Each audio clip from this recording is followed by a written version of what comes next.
नमस्कार. आज आपण उन्हाळा स्पेशल थंडगार कैरीचं पन्ह बनवतोय. हे 2 ते 3 महिने आरामशीर टिकतं. त्यासाठी इथे मी 3 कैऱ्या स्वच्छ धुवून देठाचा भाग कट करून घेतला. मग साल काढून घ्यायची.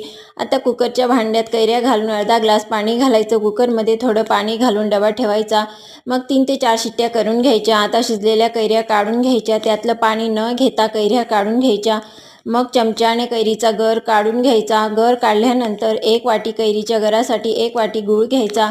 मग हा गर मिक्सरच्या भांड्यात घालायचा. गूळ घालायचा. अर्धा चमचा वेलची पूड घालून मिक्सरला बारीक असं पाणी न घालता फिरून घ्यायचं. इथे पन्ह छान असं बारीक मिक्सरला फिरून घेतलेला आहे. आता एका भांड्यात ओतून घ्यायचं. चिमूटभर मीठ घालायचं. मग 2 ग्लास घेऊन एका ग्लासमध्ये 3 चमचे पन्ह घालायचं. मग वरून थंडगार पाणी घालून छान असं मिक्स करून घ्यायचं. इथे आपलं थंडगार पन्ह बनून तयार आहे. रेसिपी आवडल्यास लाईक, शेअर, सबस्क्राईब करा. धन्यवाद.